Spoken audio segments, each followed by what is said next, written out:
तो चलिए हम लोग आज एक महत्वपूर्ण मध्यकालीन भारत का अध्याय मनसबदारी व्यवस्था को पढ़ेंगे। किसको पढ़ेंगे? मनसबदारी व्यवस्था। ये जो व्यवस्था है भारत की एक अनोखी व्यवस्था है और इसके अंतर्गत पूरे भारत का ब्यूरोक्रेट यानी नौकरशाह जो होते हैं और किस तरह से वो नौकरशाह हमारे देश को चलाते हैं या मध्यकालीन भारत में किस प्रकार की शासन व्यवस्था के अंतर्गत इसको लाया गया और चलाया गया, इसी को हमको देखना है। हर एग्जाम के लिए बहुत इंपॉर्टेंट होती है मनसबदारी व्यवस्था। इसके बारे में हमें क्या क्या करना है, तो देखिए एक चीज ध्यान दीजिए।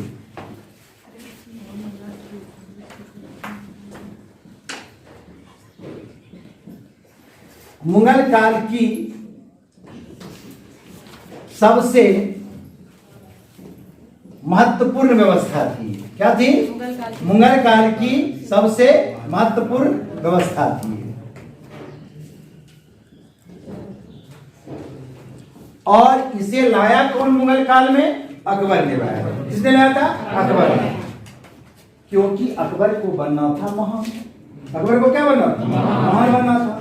और महान बनने के लिए कोई भी राजा या कोई भी देश तभी महान बन सकता है जब उसका नौकरशाह, उसके अधीन काम करने वाले व्यक्ति सही हो, ईमानदार हो।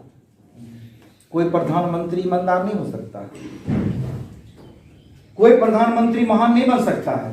कब बनेगा? जब उसका सिस्टम सही हो।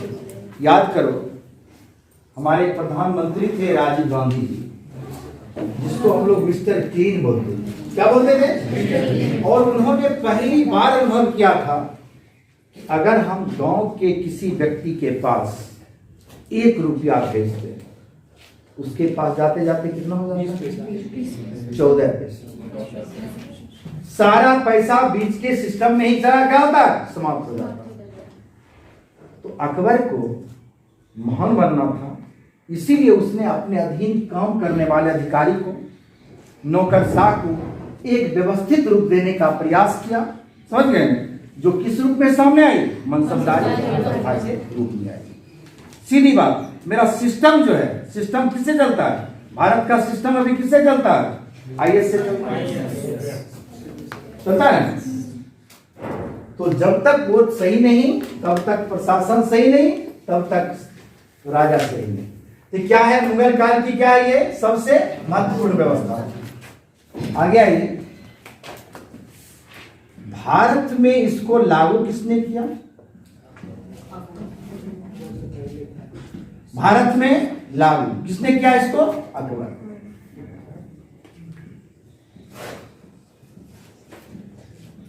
किसने लागू किया? अकबर। अब गौर करना है, अकबर को इसकी प्रेरणा कहां से मिली? अकबर को इसकी प्रेरणा कहां से मिली थी?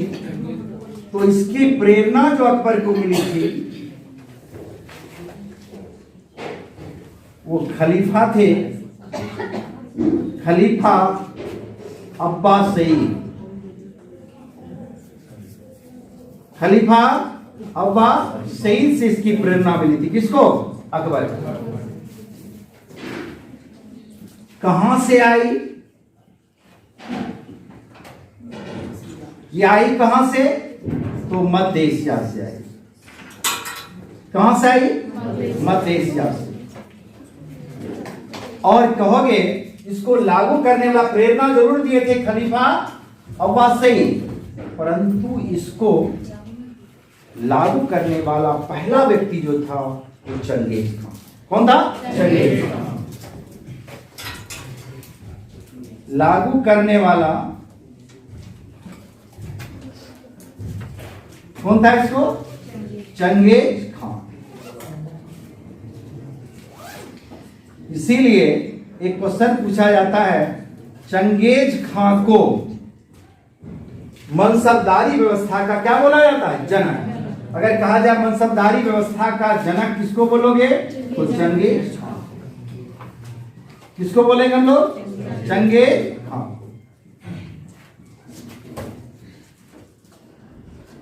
अभी तक आप लोगों ने क्या देखा कि मनसबदारी व्यवस्था जो है मुगल काल की क्या है? सबसे महत्वपूर्ण व्यवस्था है।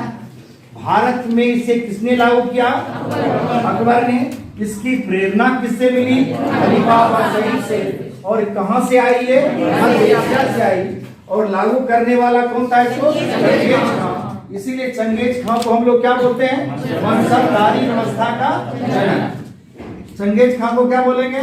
मनसबदारी व्यवस्था का जनक। किसको? चंगेज खां। चलिए इतना लिखे। तो ये क्वेश्चन एग्जाम में पूछा गया है कि एग्जाम में इसकी प्रेरणा कहां से आई थी? मनसबदारी व्यवस्था के जनक कौन थे?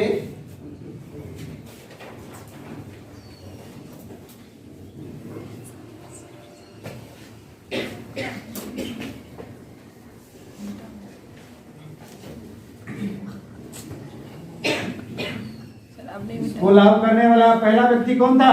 चंगेज खां। कहां से आई? मध्य एशिया से। इसीलिए हम चंगेज खां को क्या बोलते हैं? मनसबदारी व्यवस्था का जनक। क्या बोला जाता है? जनक।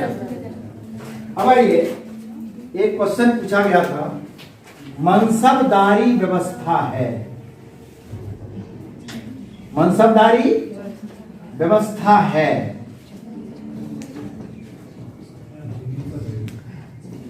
मनसबदारी व्यवस्था क्या है? देखो, अगर सिंगल तुमको मानना पड़ेगा, अगर सिंगल तुम देखोगे तो मनसबदारी व्यवस्था कैसी थी? प्रशासनिक। क्या थी?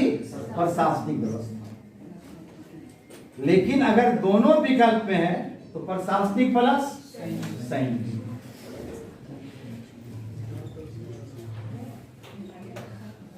तो मनसबदारी व्यवस्था कैसी व्यवस्था थी? प्रशासनिक व्यवस्था प्लस सैनिक व्यवस्था। चलिए इसको लिखिए। मनसबदारी व्यवस्था कैसी व्यवस्था थी? तो प्रशासनिक और सैन्य दोनों।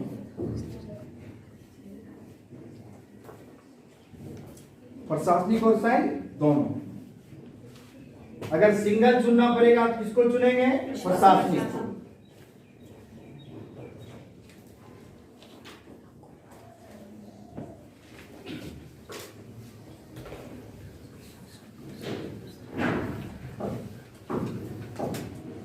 अब आइए,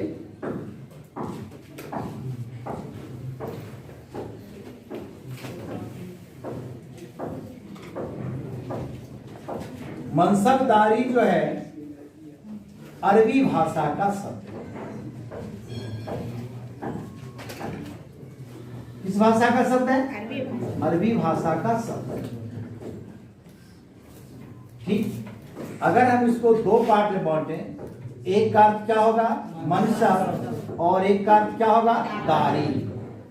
एक अर्थ क्या होगा? मनसब, और एक अर्थ क्या होगा? दारी। मनसब का अर्थ होता है, मनसब का अर्थ क्या होगा? तो पद।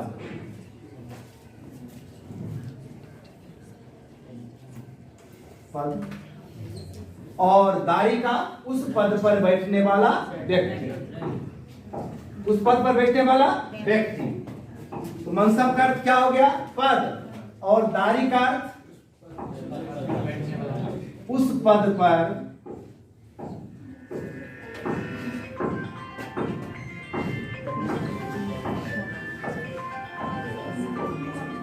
बैठने वाला व्यक्ति।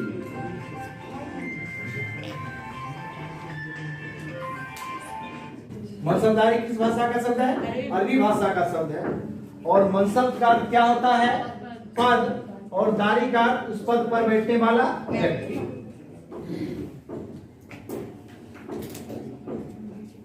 तो देखो अकबर कितना चालाक लोग, क्या क्या उसने। अभी देखो, जिला में प्रशासन का काम डीएम करता है और पुलिस का काम एसपी करता है। लेकिन अकबर क्या किया? अपने राज्य में जितने भी अधिकारी थे सबको दोनों काम हो, कि प्रशासनिक भी और सैनिक भी। यानी अपने प्रत्येक अधिकारी को उसने प्रशासनिक और सैनिक दोनों कार्य दे दिया। क्या क्या उसने प्रत्येक अधिकारी को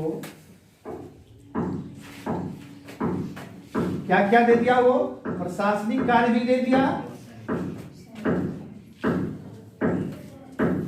प्रशासनिक प्लस सैनिक दोनों कार्य उसको दिया गया। किसको? अपने अपने अधिकारी। अब है इसमें अपवाद कौन थे? दो को छोड़ दिया। किसको? अपवाद की बात करें हम तो दो को इसमें अपवाद कर दिया। ये कौन कौन अपवाद में थे? तो अपवाद में थे एक काजी और एक सत्र। काजी और सत्र। काजी किसको बोलेंगे? न्यायाधीश। न्यायपालिका को जो न्यायाधीश थे उसको कहा कि आपको दोनों काम नहीं करना। और एक सत्र। सत्र किसको बोलेंगे? धार्मिक अधिकार। तो समझिए इस चीज को। अकबर ने अपने राज्य में जितने भी अधिकारी थे सबको दोनों कार्य सौंप दिया। कौन कौन? सैनिक। केवल दो को छोड़ा। किसको किसको? काजी और सत्र को। काजी कौन थे? न्यायाधीश। और सत्र कौन थे? और इसको छोड़ के जितने भी मेरे अधिकारी हो सबको दोनों काम करना पड़ेगा। तो ये क्वेश्चन भी आपका पूछा गया है कि मनसबदारी में व्यवस्था में अपवाद कौन था? कौन था? काजी और सत्र। कौन थे? काजी और सत्र। देखिए अपवाद कौन था मनसबदारी व्यवस्था में? अपवाद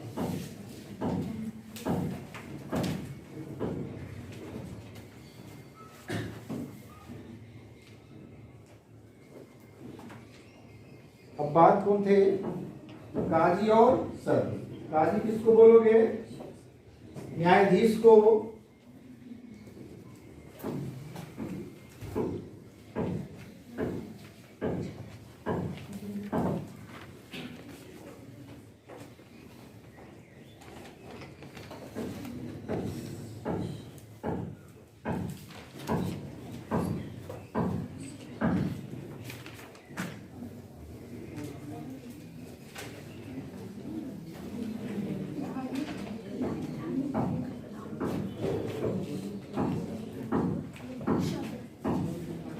अब आइए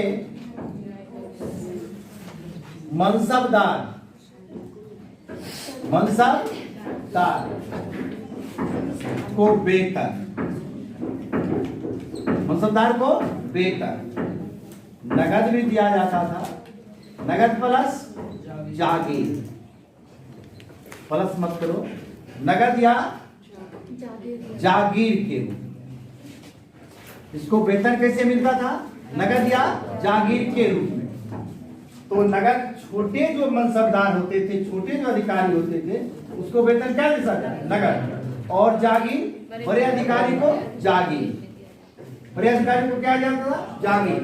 तो मनसबदार को वेतन कैसे मिलता था? नगद या जागीर के रूप में। ये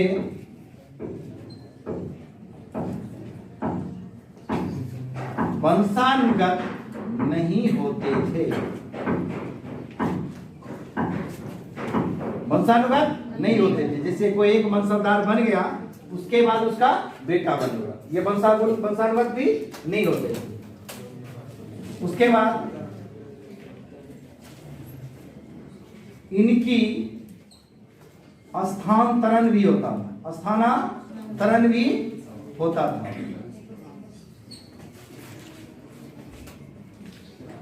स्थानांतरण मतलब क्या हुआ? एक जगह से दूसरे जगह इनकी क्या होती थी? ट्रांसफर भी इनका होता था। ठीक।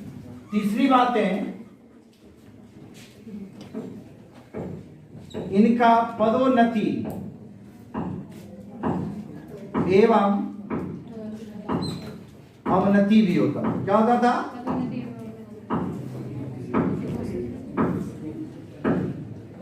मतलब क्या समझे?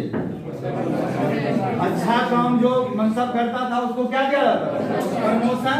और जो अच्छे नहीं करते थे उसको डिमोशन, उनको क्या जाना था? डिमोशन। ठीक, तो देखिए मनसबदार को वेतन कैसे मिलती थी? नगद या जागीर के रूप में। ये जो पद होती थी क्या होती थी? वंशानुगत नहीं होते थे। इनका स्थानांतरण भी होता था एक जगह से दूसरे जगह, और इनका पदोन्नति एवं अवनति भी होता था।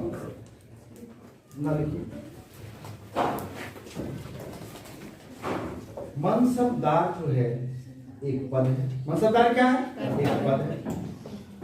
और इस पद के माध्यम से, इस पद के माध्यम से अकबर ने अपने साम्राज्य को सुदृढ़ करने का क्या किया? प्रयास किया।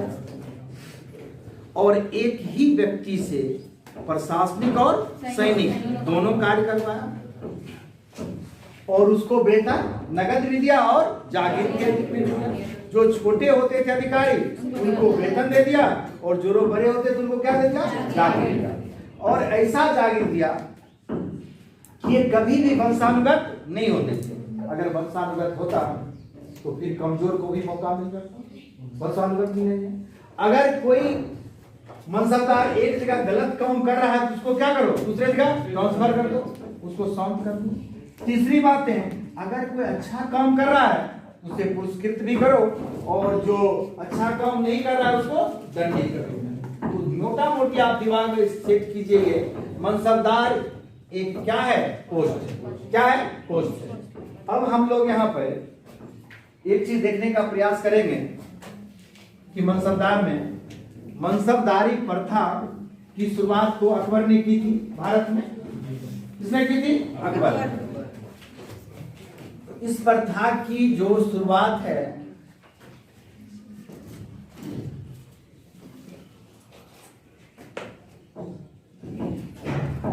अकबर ने कब की थी? 1575 ईस्वी में। कब की थी? 1575 ईस्वी। डेट लेके कुछ बुक में तरह तरह की बातें हैं। तो यहाँ पर मनसबदारी प्रथा की शुरुआत अकबर ने कब की थी? 1575 ईस्वी में। और इसमें सबसे पहले एक शब्द जोड़ा है। पहला शब्द जो जोड़ा इसमें वो था जात। क्या था? जात।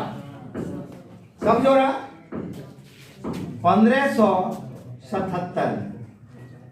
जात शब्द कब जोड़ा? 1577। और फिर दूसरा शब्द जोड़ा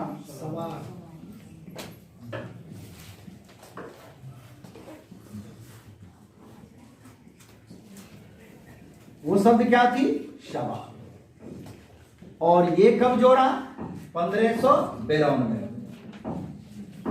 तो पहले सिर्फ क्या होते थे? मनसबदार होते थे। और मनसबदार की शुरुआत अकबर ने कब की थी? 1575। इसके बाद इसमें दो नए शब्द जुड़े। पहला शब्द कौन जुड़ा? जाट। और दूसरा शब्द शबा। पहला शब्द क्या जुड़ा? जाट। और दूसरा शब्द शबा।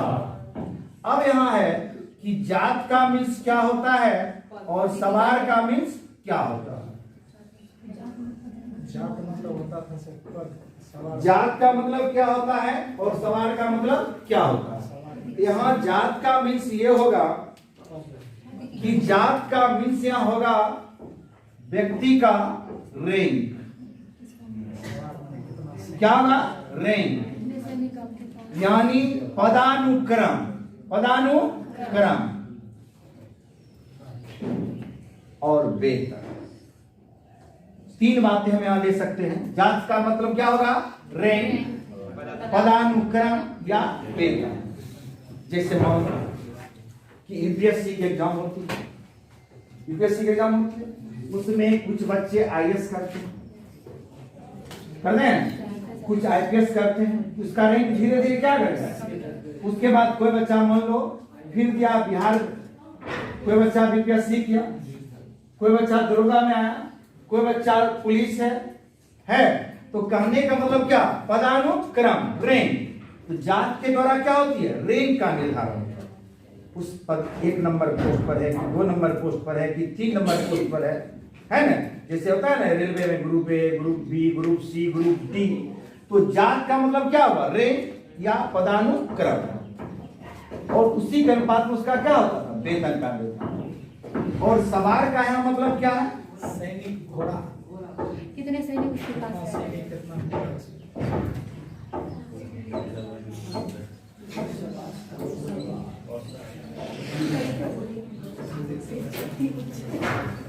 घुड़सवार सैनिकों की संख्या, घुड़सवार सैनिकों की संख्या। तो मनसबदार में दो पद बहुत ही इंपॉर्टेंट है, कौन कौन सी, जात और सवार। जात मीन्स रैंक, आपकी रैंक क्या होने वाली है, उसके अनुसार आपको वेतन दिया जाएगा। और सवार का मतलब घुड़सवार सैनिकों की संख्या। ठीक, तो लिख लीजिए।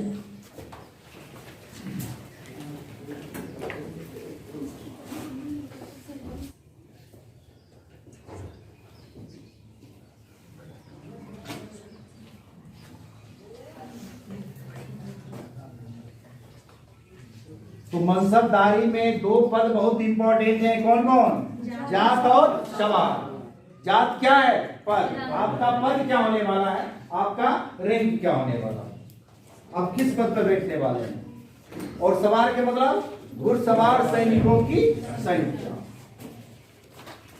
अब है मनसबदार के प्रकार, मनसबदार के प्रकार। तो मनसबदार मुख्यतः कितने प्रकार के, तीन प्रकार के होते हैं। कितने प्रकार के, तीन प्रकार। तो देखिए मनसबदार के नाम अगर हम कहें,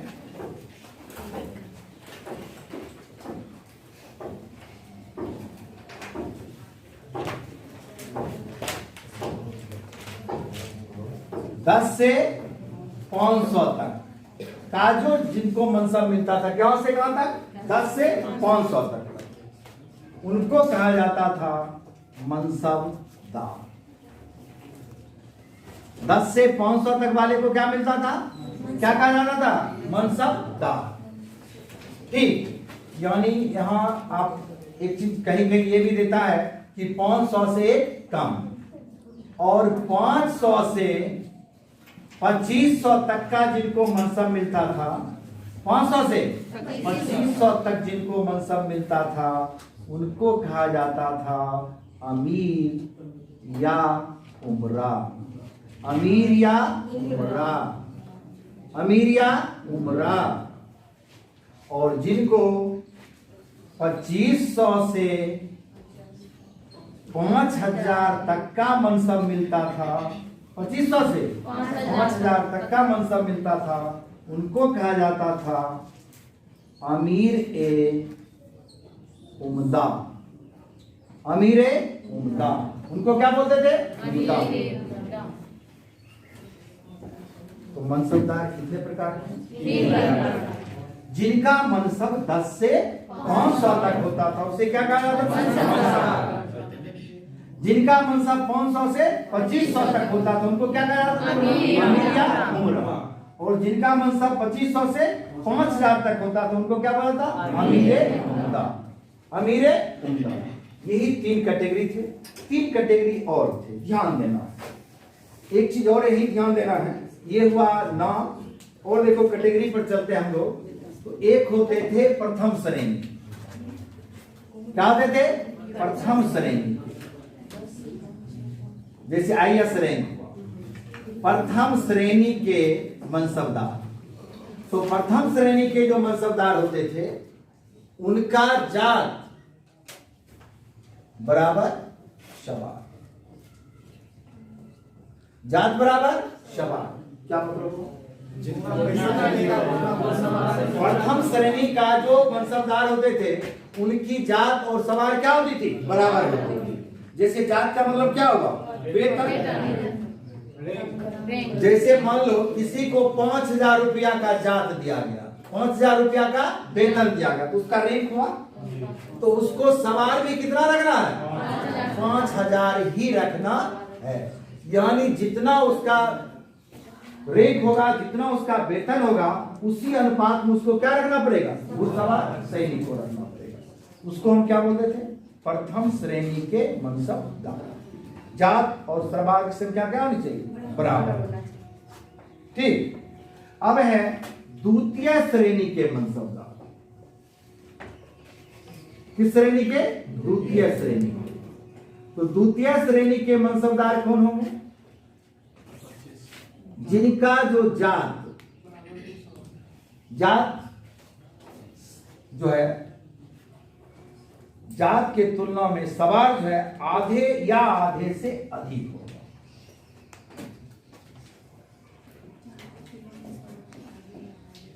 जात की तुलना में सवार आधे या आधे से अधिक। ये समझ में नहीं आ रही होगी शायद।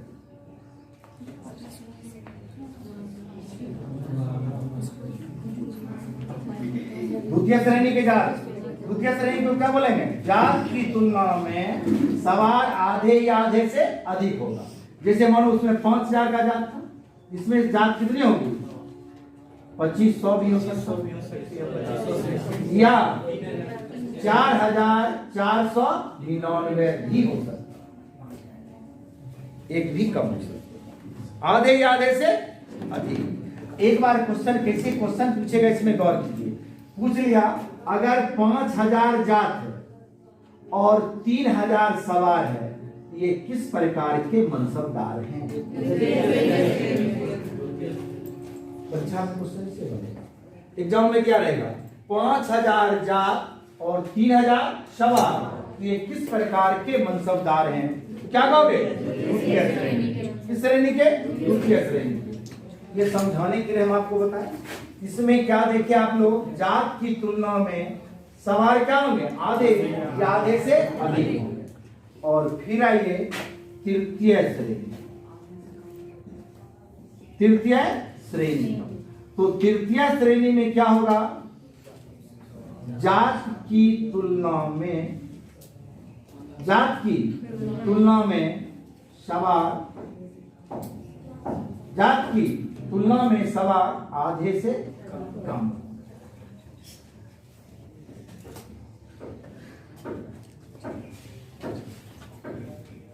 ये दो कैटेगरी आप देख रहे हैं। मनसबदार किसे कहेंगे? 10 से 500 तक जिनके पास मनसब रहेगा उसको क्या बोलेंगे? मनसबदार। यानी 10 रुपया से लेके 500 तक का अगर वेतन है तो क्या करेगा? मनसबदार। अगर 500 से 2500 तक है तो क्या कहलाएगा? अमीर। और 2500 से 5000 तक है तो अमीर है। और यहाँ श्रेणी दिया गया है। प्रथम श्रेणी किसे कहेंगे? की संख्या क्या होगी? द्वितीय श्रेणी में आधे से अधिक हो, और तृतीय श्रेणी में आधे से कम हो।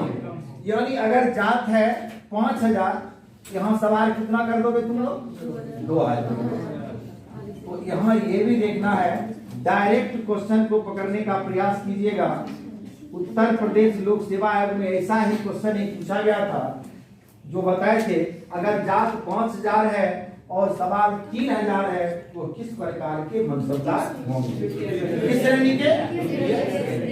तो लिखिए मनसबदार के प्रकार।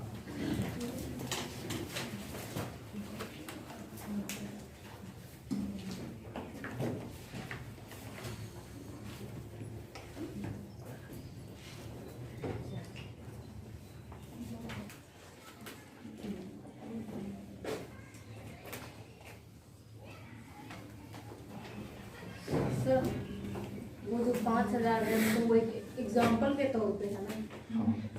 प्रथम श्रेणी के सवार 5000 हो सकते हैं या 10,000। अगर आपको यानी जितनी आपका वेतन होगा उतना ही आपको क्या रखना पड़ेगा? घोड़ा रखना पड़ेगा। एग्जाम्पल है, एग्जाम्पल ऐसे भी हो सकते हैं 2000 अनुपात 2000, यानी दोनों की मात्रा क्या होनी चाहिए? जात इक्वल टू सवार। और इसमें क्या है? जात की तुलना में सवार आधे या आधे से क्या होंगे? अधिक होंगे। और तृतीय श्रेणी में जात की तुलना में सवार आधे से कम होंगे। हो गया। आगे देखो, मनसबदारी व्यवस्था की जानकारी हमको किससे मिलती है? तो दो ग्रंथ हैं जिससे हमको जानकारी मिलती है। जानकारी के स्रोत क्या है? तो हमको जानकारी कहां से मिल रही है?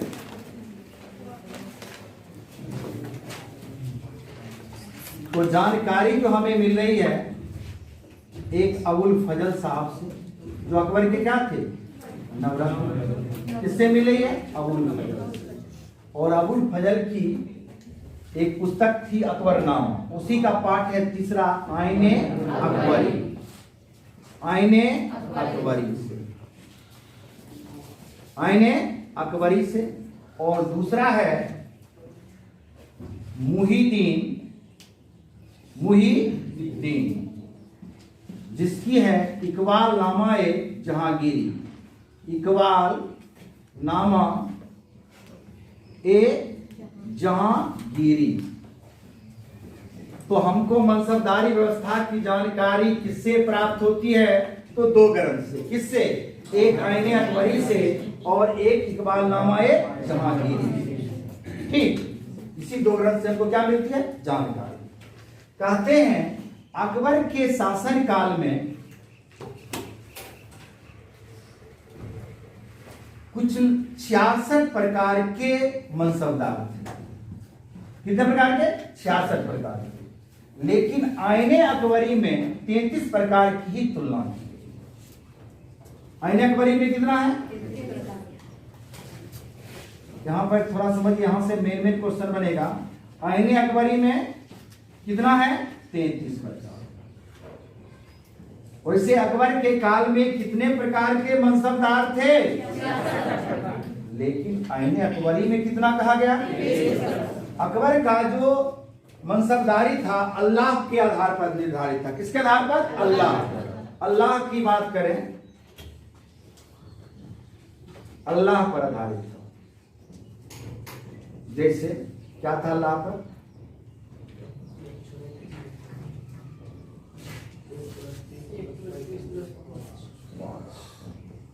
कितना हो गया, 66। कितने हो गए, 66। लेकिन आईने अकबरी में कितने प्रकार की बात की गई है, 33 प्रकार। तो दो बातें हम लोग सीखे कि मनसबदारी व्यवस्था की जानकारी हमको किस किस ग्रंथ से मिल जाती है, आईने अकबरी से और इकबालनामा ए जहांगीरी से। अकबर के समय कितने प्रकार के थे, कितने प्रकार के,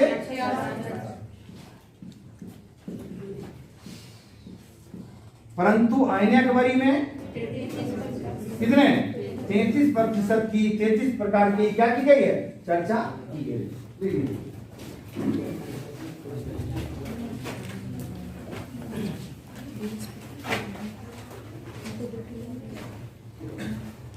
जानकारी लिखो पहले। जानकारी तुमको किससे मिल रही है, अबुल फजल के आईने अकबरी से और मुहीदीन के इकबालनामा ए जहांगीरी से। आईने अकबरी में मात्र 33 प्रकार के मनसबदार की क्या की गई है, जानकारी दी गई है।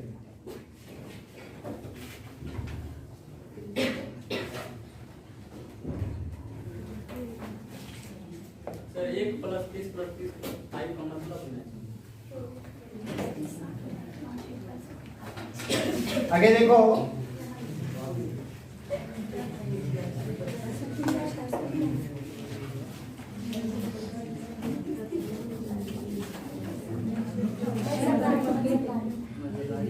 अकबर का सबसे छोटा मनसब जो था, अकबर का सबसे छोटा मनसब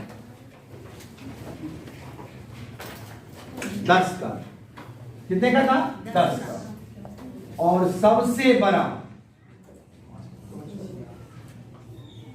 सबसे बड़ा मनसब 10,000। गौर कीजिए, अकबर का सबसे छोटा मनसब कितने का था, 10 का, और सबसे बड़ा मनसब 10,000। ठीक, बड़ा मनसब जो है राजकुमार को ही मिलता था। किसको मिलता था, युवराज को। यानी एक चीज ध्यान देना है, 5,000 से ऊपर, 5,000 से ऊपर का मनसब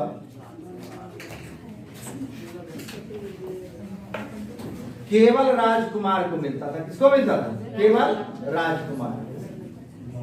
यानी जो मुगल के क्या थे, वंश परिवार के थे उसी को मिलता था 5000 से अधिक के मनसब। ठीक, परंतु अकबर ने यहाँ अपवाद निकला है। क्या किया है? अपवाद। अपवाद में दो व्यक्ति जो राजकुमार नहीं है परंतु उसे मनसब 5000 से अधिक का दिया गया। अपवाद में कौन है? एक है मान सिंह, एक कौन है? मान सिंह, जिसको दिया गया 7000 का मनसब। कितने का? 7000 का। और एक थे मिर्जा अजीज कोका, दोनों का नाम आप जानते हैं। अकबर का दुधमुआ भाई कौन था? और मान सिंह कौन है आपको पता ही है। और इसको भी कितने का दिया गया? 7000। कितने का? 7000। यहाँ से मेन क्वेश्चन है, समझ लें। अकबर का सबसे छोटा मनसब कितने का था? अकबर का सबसे बड़ा मनसब कितने का था? 10,000 का। 5000 से ऊपर का मनसब किसको मिलता था? केवल राजकुमार को।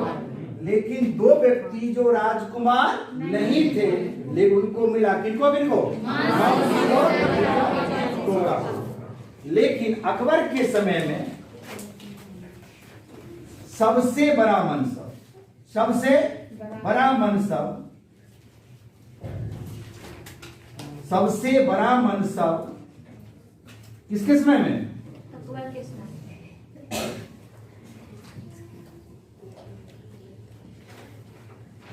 अकबर के समय में सबसे बड़ा मनसब दिया गया था किसको? ये क्वेश्चन फंसाने वाला है, लड़का रट के ही रखता है। अकबर के समय में सबसे बड़ा मनसब किसको दिया गया था? मान सिंह। कितने का? 7000 का। लेकिन अकबर के समय में सबसे बड़ा मनसब दिया गया था जहांगीर को। किसको? जहांगीर को। और सीमा को पार कर गया था। कितने का? 12,000 का मनसब। कितने का? 12,000 का मनसब। पहले ध्यान दो, अकबर का सबसे छोटा मनसब कितने का था? 10,000। सबसे बड़ा मनसब 10,000। 5000 से ऊपर का मनसब किसको मिलता था? अब बाद में किसको किसको मिला? कितने कितने का? लेकिन अकबर के समय में सबसे बड़ा मनसब किसको दिया गया था? कितने का? और अकबर के समय सबसे बड़ा मनसब दिया गया है किसको? जहांगीर को। कितने का? 12,000 का।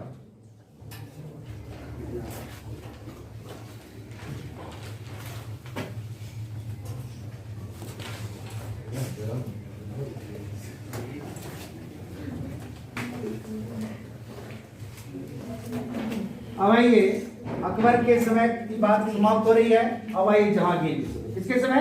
जहांगीर के समय।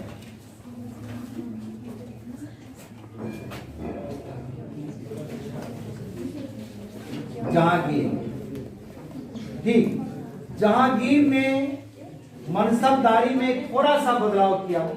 क्या क्या है इसमें? जहांगीर से पहले एक चीज और ध्यान देना अकबर के बारे में। अकबर ने मनसबदारी में एक नई व्यवस्था भी शुरू की थी जिसको कहते थे दाविस्ती। क्या बोलते थे?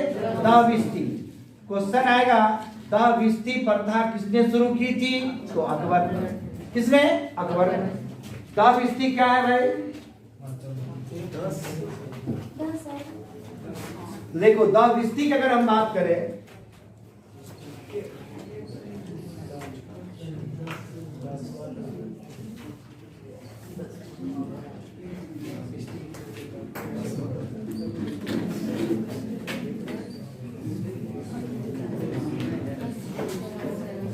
समान अर्थ में अगर सोचो, दाविस्ती का क्या है?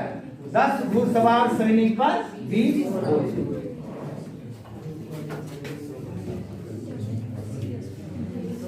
ठीक, इसको किसने लाया था? अकबर ने। किसकी है दाविस्ती?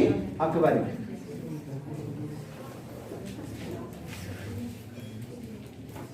या इसको ऐसे भी तुम लिख सकते हो ना, एक सैनिक पर 2 घोड़े।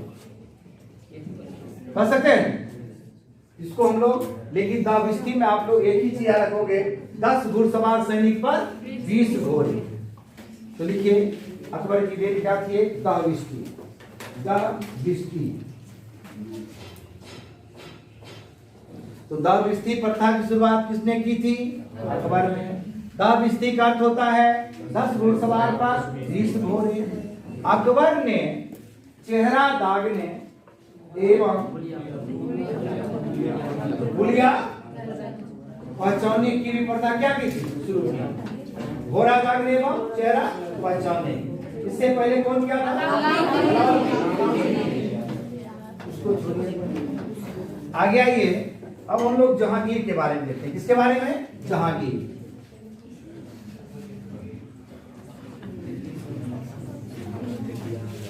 जहांगीर ने मनसबदारी में 2 नया शब्द जोड़ा। मनसबदारी में 2 नया शब्द जोड़ा।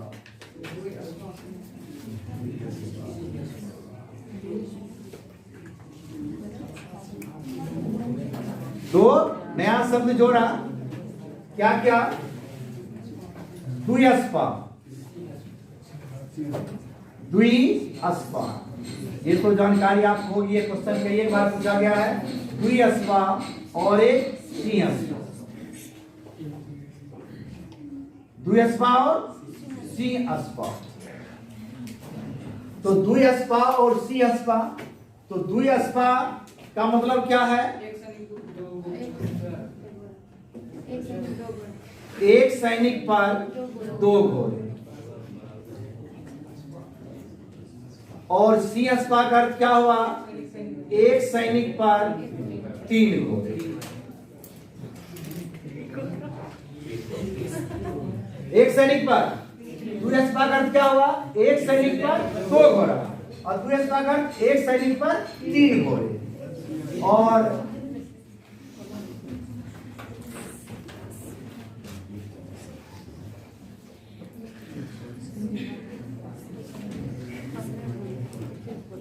और यह पद पहली बार दिया गया किसको? महावत खां। किसको दिया गया था? महावत खां। ठीक, चलिए इसको लिखते हैं।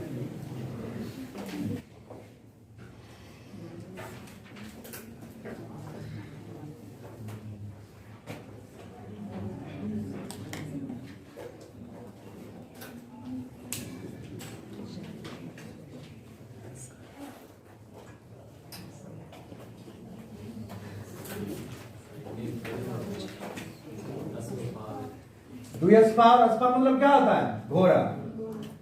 अस्पा मतलब घोड़ा। और 2 अस्पा और सिंहस्पा का शब्द पहली बार किसको दिया गया था? महावत खां को।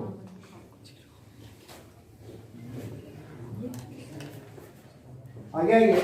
जहांगीर शादी हो गई। अब आइए शाहजहां। कौन होगा? शाहजहां। बस 2 शब्द और है इसमें। शाहजहां। तो शाहजहां ने क्या किया? तो शाहजहां भी कुछ कुछ किए इसमें। शाहजहां ने पहला काम क्या किया? मनसबदारों को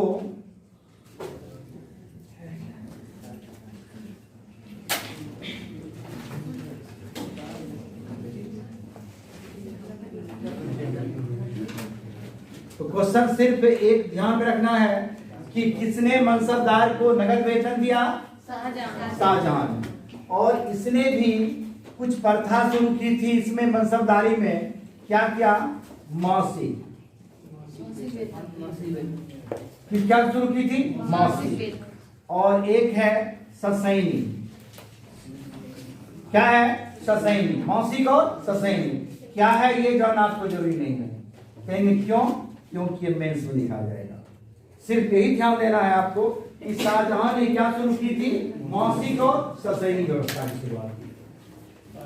तो बस लिखिए। तो शाहजहां में मनसबदार को नगद वेतन दिया। मनसबदार को क्या दिया? नगद वेतन दिया।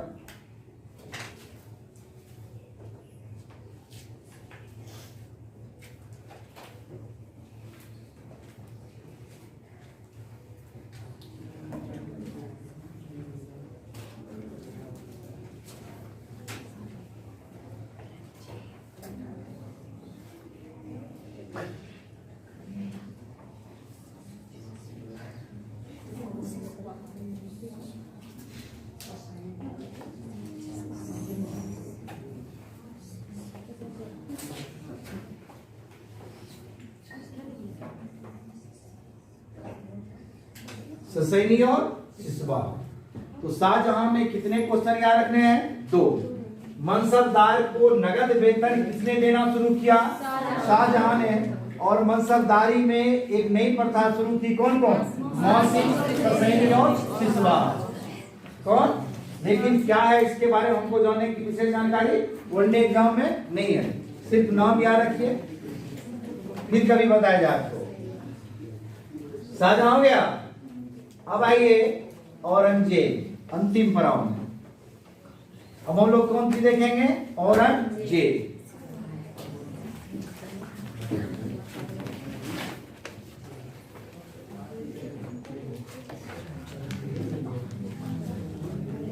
औरंगजेब।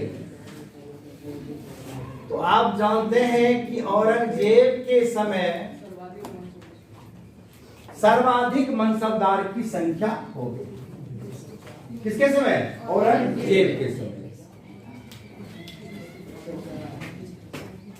तो क्या लिखेंगे? औरंगजेब के समय क्या थे? सबसे अधिक मनसबदार।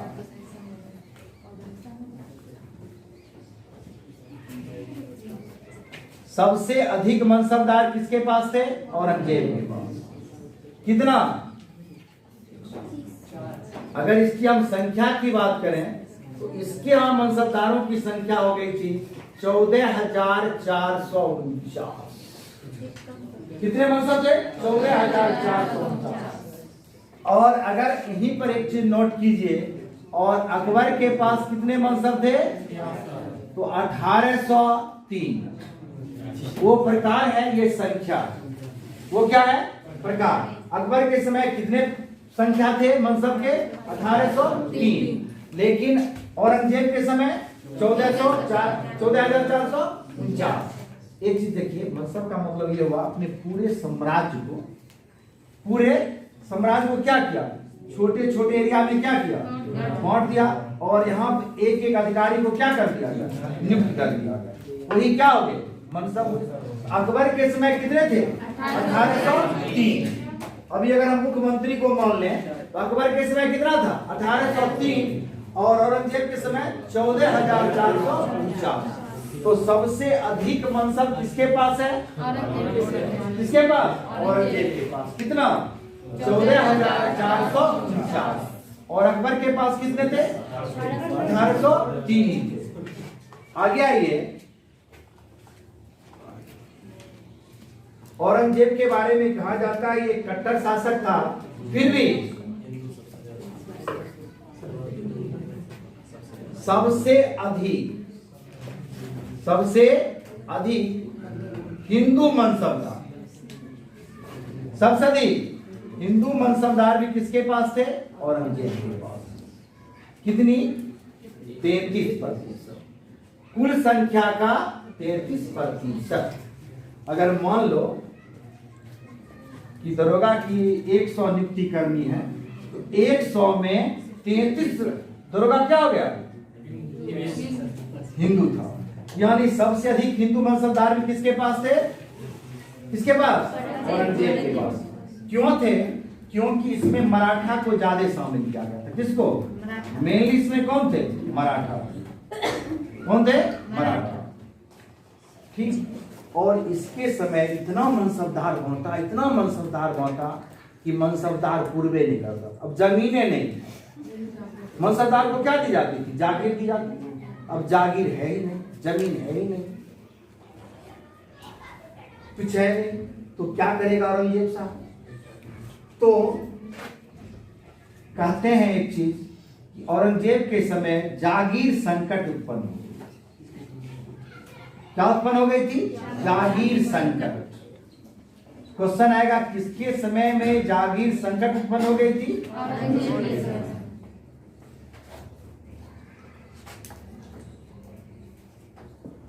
समझिए, जागीर संकट। तो लिख लो, सबसे अधिक मनसबदार किसके पास थे? 1803 नंबर है, ये संख्या है। 1803 मनसबदार थे। कितने मनसबदार थे? 1803 मनसबदार। 1803 यानी मान लीजिए 1803 अधिकारी थे। मतलब पूरा एरिया को 1803 भाग में बांट दिया गया इसमें 14,000 और इसमें 14,449 और किसके समय जहांगीर संकट उत्पन्न हो गई थी? औरंगजेब के समय। और इसका नाम दिया गया था कौन सी? मुक्ताई व्यवस्था। कौन?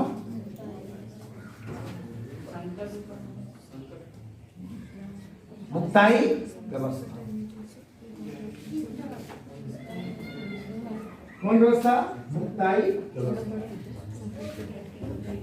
देखिए ये चैप्टर हो रहा क्या है? Hard chapter. क्या है? Hard chapter. इसको अगर कॉमन सेंस के रूप में बंद करो, इसको अगर कॉमन सेंस के रूप में आप समझने का प्रयास करें, ये तब तो आंकड़ा आपको रखना पड़ेगा। क्या करना पड़ेगा? आंकड़ा। इसको सामान्य भाषा में अगर आपको